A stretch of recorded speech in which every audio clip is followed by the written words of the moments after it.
à tous et bienvenue pour une nouvelle vidéo sur le comportement de vos animaux.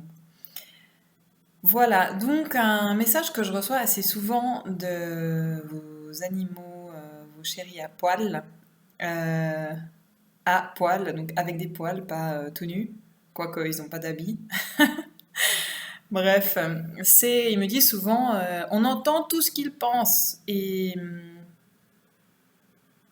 ça veut dire en fait qu'ils entendent vraiment vos pensées et, euh, et c'est un niveau souvent qu'on mésestime. C'est-à-dire que quand vous dites quelque chose à votre animal, quand vous pensez à lui alors que vous êtes en vacances et qu'il est resté à la maison, que vous êtes en déplacement et qu'il n'est pas avec vous, eh bien en fait votre animal vous entend. Il est dans vos pensées, il capte vos pensées. Euh, et il peut le faire en fait constamment, ça dépend s'il pose l'intention, s'il a envie de le faire ou pas, évidemment. Mais en général, les animaux domestiques sont très connectés à leur partenaire humain et, euh, et de ce fait, ils entendent énormément ce qui se passe dans leur tête. C'est pas pour rien non plus que je reçois des messages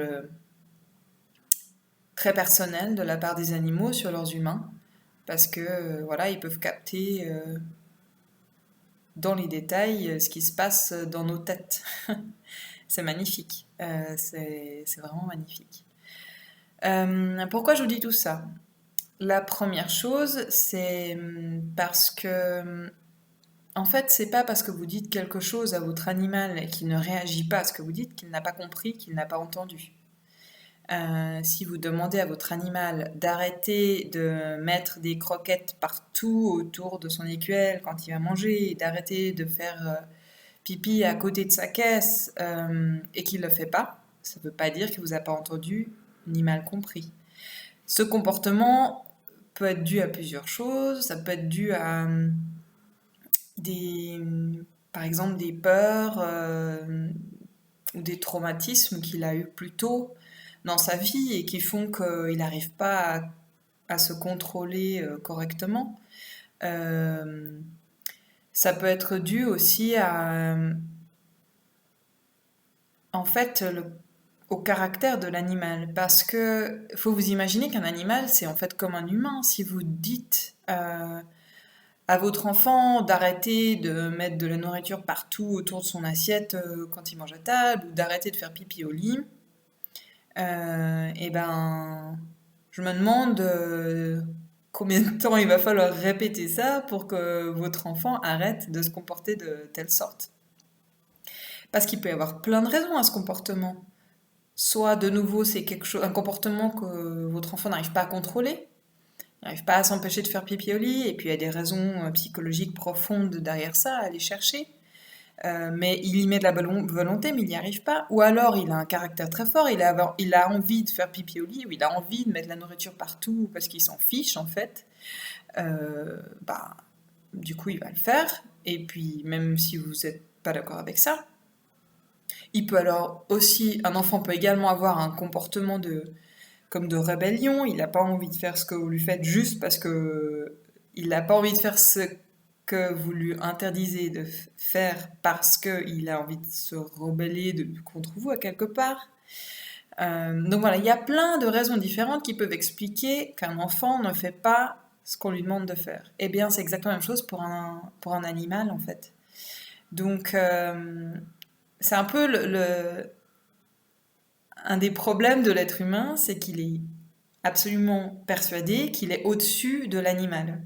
Et donc, que quand on donne un ordre à l'animal, eh ben, l'animal, il se doit de respecter cet ordre. Parce que il nous appartient, parce qu'il est, voilà, il est là pour respecter nos ordres, nous obéir, etc. Mais en fait, non, c'est vraiment un être à part entière. Et il a son caractère, il a son passé, il a ses vies antérieures. Et de ce fait, il va pas forcément faire ce que vous lui dites de faire. Après, évidemment, il y a des manières, enfin parfois simplement par la répétition et l'explication claire, verbale à l'animal, et la répétition de ces explications qui va faire que l'animal va changer de comportement. Et parfois, il faut aller chercher plus loin. Et puis à ce moment-là, vous pouvez vous connecter à votre intuition, à vous demander, ok, qu'est-ce qui fait que mon animal urine sur la moquette sans arrêt? Comment je pourrais peut-être apaiser la peur qu'il y a derrière, enfin la peur qui est la source de ce comportement-là. Et si vous n'arrivez pas à comprendre, à saisir le problème, après vous pouvez faire évidemment appel à quelqu'un qui communique avec les animaux, ou bien à des personnes qui font des soins. Voilà, je crois qu'il y a une offre assez grande sur le marché de tout ce qui peut être fait pour aider un animal et son partenaire humain à avoir une vie plus harmonieuse ensemble. Et puis je voulais quand même vous donner un exemple qui m'a beaucoup marqué, qui m'a beaucoup ému. Une preuve en fait que vos amis, vos animaux sont connectés à vous à distance par la pensée quand ils le souhaitent. J'ai rencontré une dame pendant mon voyage au Mexique. Elle était américaine et elle avait laissé son chien aux États-Unis. Chaque fois qu'elle voyage en fait au Mexique pendant quelques semaines, elle laissait son chien aux États-Unis et puis elle s'en voulait beaucoup. Elle culpabilisait, elle se faisait du souci pour lui. Du coup, elle a fait appel à une communicatrice animalière pour savoir comment il le vivait. Et puis, il a dit à la communicatrice qu'il trouvait merveilleux quand sa partenaire humaine se connectait à lui en regardant le soir les étoiles. Et elle m'a dit qu'en fait, c'était incroyable parce que tous les soirs, au Mexique, elle allait sur la plage regarder les étoiles et envoyer de l'amour à son chien, elle lui envoyait des belles pensées. Et elle n'en revenait pas que le chien ait dit ça à cette communicatrice animalière qui avait évidemment absolument aucune idée de ce que l'humaine faisait en pensée pour son chien. Voilà, quand elle m'a raconté cette histoire, moi j'avais les larmes aux yeux, je trouvais ça tellement émouvant, quoi. C'est genre un exemple de plus en fait, qui sont vraiment connectés à nous et qui nous comprennent. Et voilà, il faut évidemment qu'ils mettent l'intention d'être avec nous dans nos pensées. Voilà, ça vient d'une volonté de leur part, parce que s'ils n'ont pas envie d'écouter ce qui se passe dans notre tête, ils sont évidemment pas obligés de le faire. Mais en général, ils sont très connectés à leur partenaire humain. Euh, donc, euh, donc, ils savent ce qui se passe dans vos têtes. Alors faites attention à vos pensées. Voilà.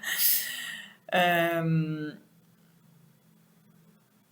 Je vous laisse me mettre des questions par rapport à ce sujet ou par rapport à d'autres sujets dans les commentaires de cette vidéo. Vous pouvez aussi m'écrire un email à www.lajoiedupapillon.com. Là, vous trouverez mon email ou des formulaires que vous pouvez remplir avec. Vous pouvez y mettre vos questions et puis après, je ferai des vidéos par rapport aux demandes de sujets que je reçois. En tout cas, avec grand plaisir. Et puis si vous avez trouvé cette vidéo intéressante, et ben volontiers appuyez sur le petit pouce pour la liker. Pour moi, c'est des petites confirmations que ce que je dis peut être utile à certaines personnes. Je vous remercie du fond du cœur et je vous dis à tout bientôt pour une prochaine vidéo. Bye bye et passez du bon temps avec vos petites boules de poils.